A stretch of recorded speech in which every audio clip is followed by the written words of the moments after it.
네, 안녕하십니까. 여러분들의 테마주 일타 강사 강호진입니다. 자, 일단 오늘 첫 시작인데 굉장히 좀 마음이 무겁게 시작해서 저도 좀 마음이 안타깝습니다. 그런데 이제 앞서 말씀드렸었던 대로 이 최악은 이미 맞았다라고 생각을 하거든요. 그렇기 때문에 오히려 이제는 좋아질 것을 좀 생각을 하는 게 맞다라고 생각을 합니다. 그래서 오늘 이 시간, 이 강의를 통해서 왜 우리는 좀 반등을 좀 보고 가야 하는지 그런 점에 대해서 굉장히 좀 준비를 했고, 그래서 또 반등 시기에는 어떤 섹터를 우리가 공략을 해야 되는가, 이 부분에 대해서도 준비를 해왔습니다. 자, 그래서 본격적으로 이제 강의에 좀 강의를 한번 시작을 해볼 텐데, 자, 오늘 강의의 주제 한번 보도록 하겠습니다. 자, 바로 공포에 살아. 그래서 주식 격언 중에는 공포에 살아라는 말이 항상 나오죠. 그래서 이전에 뭐 금융위기 혹은 코로나 시기 계속해서 나왔었던 게 공포에 살아라는 얘기였습니다. 그래서 실제로 이 하락을 마치게 되고 V자 반등이 나오게 되는 것들을 좀 많이 보셨을 겁니다. 그래서 지금 같은 경우에도 실제로 뭐 경기가 완전히 무너진 게 아니기 때문에 지금 과대한 낙폭이 나타났다라고 생각을 하거든요. 그래서 충분히 뭐 단기적으로 추가적인 조정은 나올 수가 있겠지만 그만큼 좀 빠르고 강한 반등이 나타날 수 있다라고 저는 생각을 합니다. 자, 그래서 그 부분에 대해서 한번 살펴볼 텐데, 자, 먼저 다음 기사를 한번 보도록 하겠습니다. 자, 이 정도의 위기 상황인가? 이런 의심이 좀 드는 상황인데, 자, 코스피 대장 삼성전자 주가 10% 폭락, 금융위기 후 최대 낙폭이다, 이런 얘기가 나왔습니다. 그래서 2008년 10월 24일 이후 16년 만에 최대 낙폭을 기록을 했다라는 얘기가 나오고 있습니다. 그런데 제가 한번 여쭤보고 싶어요, 여러분들에게. 실제로 지금 이 경제 상황, 그리고 이 증시 상황이 금융위기 때만큼 나쁘다라고 생각을 하시나요?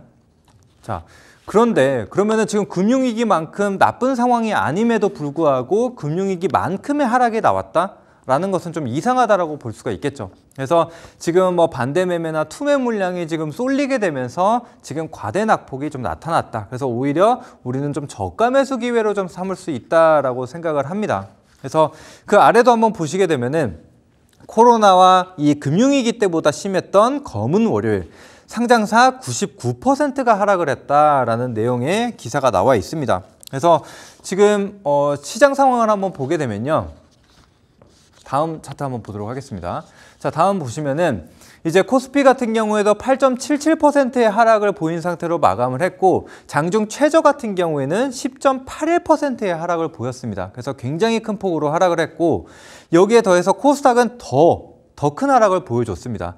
이제 11.3%의 하락을 보이면서 마감을 했는데, 장중 최저치는 13.70%의 하락을 보였다라는 점입니다. 그래서 아까 말씀드린 대로 이제 이 금융위기 때나 혹은 코로나 때만큼의 하락을 좀 보였다라고 말씀을 드리겠고, 그다음에 오늘 이 상승 종목과 하락 종목을 한번 보게 되면 굉장히 심각했습니다. 코로나 때도 이 정도의 수준은 아니었다라고 생각을 하는데, 상승 종목 수가 오늘 이 양시장 다 합해서 33개밖에 되지 않았고, 하락 종목 수 같은 경우에는 2,557개로 굉장히 많았습니다.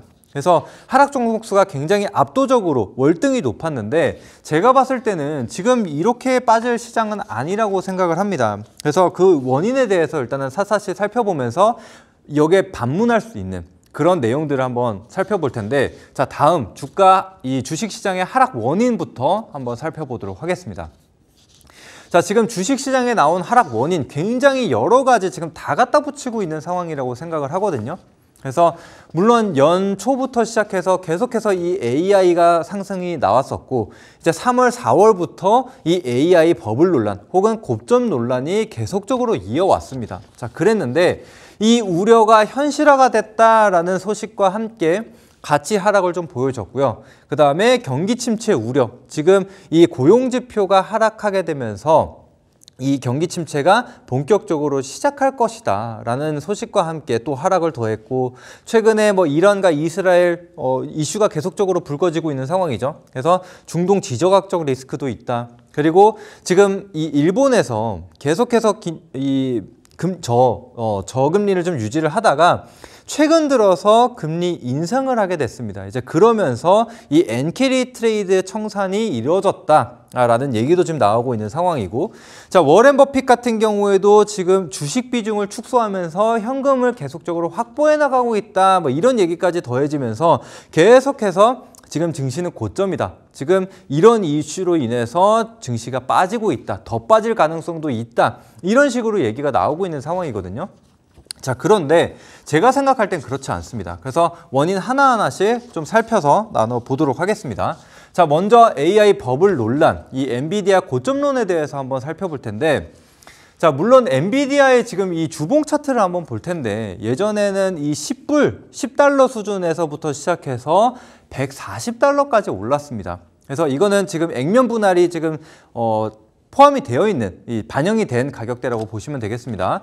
자, 그래서 10달러부터 시작했으니까 거의 14배 가까운 상승을 보였다라는 거예요. 그랬는데 지금 고점 대비해서 한 30%대의 이 조정을 보여주고 있는 상황입니다. 100달러를 살짝 이탈한 상황인데, 자, 지금 보시더라도 엔비디아 같은 경우에는 14배 수준의 상승을 보였기 때문에 이 30% 정도의 조정은 충분히 우리가 받아들일 수 있는 조정이라고 생각을 하거든요. 자, 그런데 오히려 지금 삼성전자의 주봉 차트를 한번 보도록 하겠습니다. 자, 삼성전자의 주봉 차트를 한번 보시게 되면은 최근 저점이 51,800원이었습니다. 51,800원에서 계속적인 상승을 좀 보여줬죠. 상승 채널을 형성을 해주고 올라왔는데, 자, 88,800원까지 올라왔어요.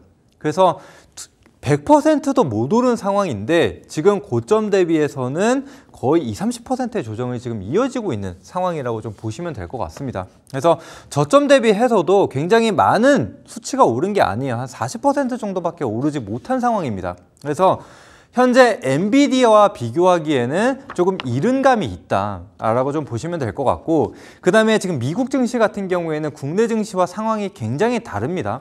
그래서 초유동성 장세였기 때문에 그 현금을 가지고 계속적으로 올렸었던 부분, 그리고 또 이 미국 장세 같은 경우에는 전 세계 글로벌 자금이 다 모이는 시장이기 때문에 이 상승력 자체, 이 상승폭 자체가 다릅니다.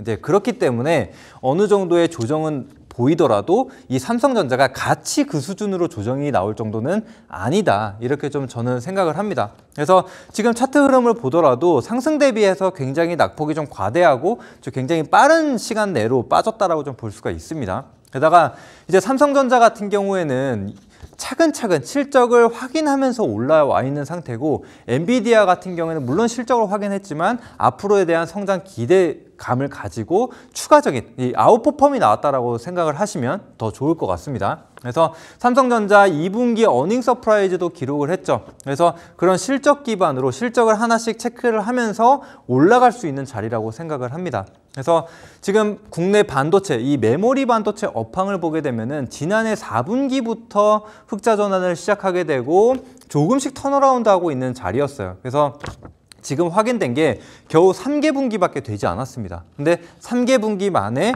업황이 좀 고꾸라졌다? 이렇게 생각하기에는 조금 이르다라고 생각을 하거든요. 자, 그리고 이제 다음 기사를 한번 보도록 하겠습니다.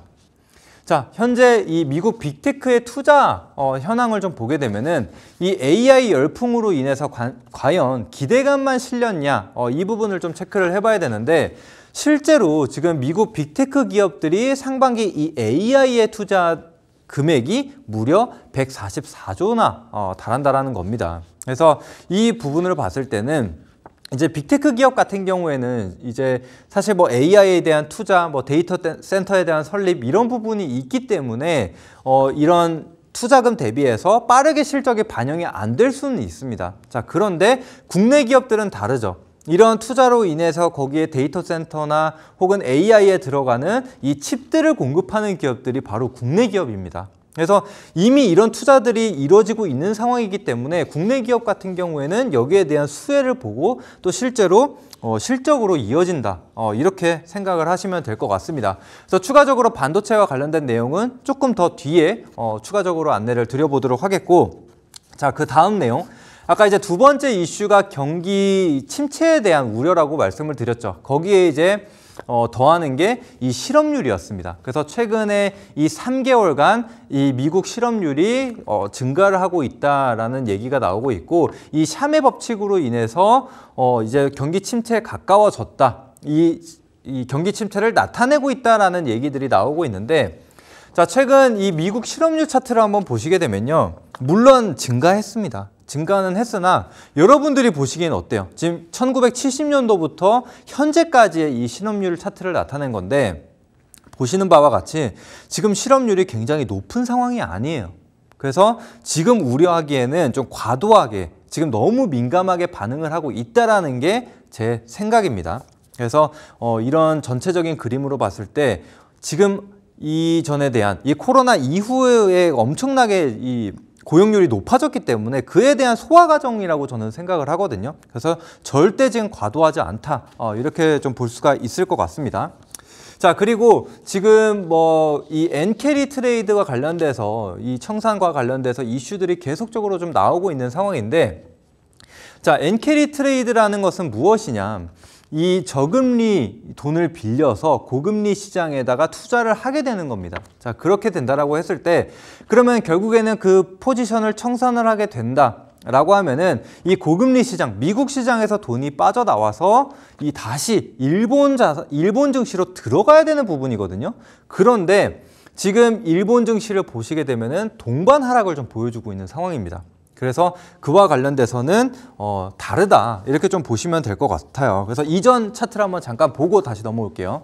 이전 차트를 보시게 되면은 일본 증시 같은 경우에도 최근 이 미증시 조정과 같이 가파르게 조정이 나와주고 있다는 게 확인이 됐고, 다음 보시게 되면, 자, 지금 트레이드 청산 시기가 한 5차 정도가 있었는데, 지금 이렇게 제가 동그라미를 쳐놨습니다. 근데 이 구간을 한번 보시게 되면은 이때는 금융위기거든요. 근데 금융위기 때를 제외하게 된다라면은 엔캐리 트레이드 청산 시기를 봤을 때 그 이후에 상승이 나온 게 더 많습니다. 그래서 이 부분도 저는 아니라고 생각을 하고, 자, 다음 넘어가 보도록 할게요. 자, 워렌 버핏이 최근 매도를 하고 있다라는 얘기가 나와 있는데, 사실 이미 애플 같은 경우에는 코로나 시기 이후에 비중을 2배를 늘렸습니다. 이게 23년도의 기사거든요. 그래서 19년도부터 시작해서 2배를 늘렸다라는 것이기 때문에 이미 이 애플이 신고가 랠리를 이어가게 되면서 거기에 대한 차익 실현을 조금 하고 있다라고 좀 보고, 그다음에 이제 워렌 버핏 같은 경우에는 코로나 시기에 비중을 확대한 것처럼 지금 추가적인 조정이 나온다면은 역시나 비중 확대가 다시 이루어질 수 있다, 이렇게 생각을 하고 있습니다. 자, 그래서 추가적으로 이제 상승이 나올 이슈에 대해서 보도록 하겠습니다. 자, 결국에는 지금 연초부터 시작해서 이 금리와 관련돼서 굉장히 민감하게 반응을 하고 있는데, 이제 이런 좀 부진한 모습을 보여주게 되면서 9월에 빅스텝, 이제 50bp를 올릴 수 있다는 가능성, 그리고 본격적으로 9월부터 지금 예상이 됐는데 긴급 인하를 할 가능성까지도 언급이 되고 있는 상황입니다. 그렇게 되면은 시장을 좀 올려주는 역할을 할 수 있을 것이라고 보고 있고, 그다음에 이제 반도체 관련돼서 이슈를 좀 빠르게 좀 살펴보도록 하겠습니다. 자, 삼성전자 같은 경우에도 HBM 매출 50% 증가했다. 하반기 이제 4세대 HBM까지 나온다라는 얘기고, 좀 다음 볼게요.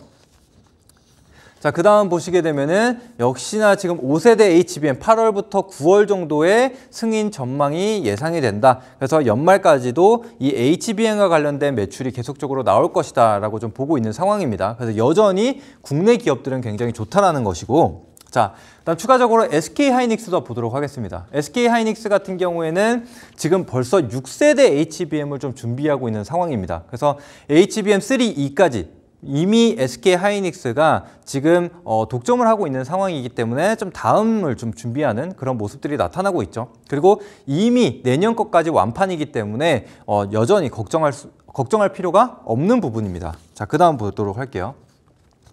자, 그 다음에 수출 지표를 보게 되면은 계속해서 증가하고 있는 상황이에요. 그래서 10개월 연속 플러스가 나고 있다. 근데 이 상승을 이끈 주역이 어디냐? 바로 반도체라는 겁니다. 그래서 이런 실적이나 수출 지표가 이 반도체에 대한 업황 호조를 알려주고 있는 그런 상황이라고 보시면 되겠죠. 그래서 여전히 좋다라는 거고, 자, 그럼 수급 동향도 한번 빠르게 살펴보도록 하겠습니다.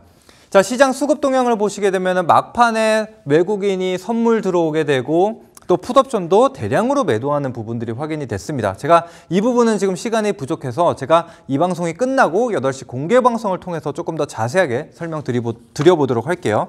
자, 이런 것들을 기반으로 결국에는 이제 반도체 관련된 기업이 가장 빨리 반등이 나타날 것이라고 좀 생각이 되는데, 자, 이 종목도 보시면은 상승 랠리를 이어갔다가 최근 고점 대비해서 50% 정도의 조정을 보여주고 있는 상황입니다. 그래서 이런 반도체 관련된 기업들이 가장 반등이 빠르게 나타난다라고 생각을 하고 있기 때문에 이 기업을 한번 보신다면은 반등 시기에 수익을 볼 수 있다, 이렇게 생각을 합니다. 제가 자세한 투자 포인트는 8시 방송을 통해서 안내해 드리도록 하겠고, 그래서 오늘 8시 방송의 주제가 무엇이냐? 다음 화면 보여주세요. 네, 그래서 시장의 반등은 여기서부터 시작, 가장 먼저 상승할 종목을 오늘 8시 방송에서 공개해 드리도록 하겠습니다.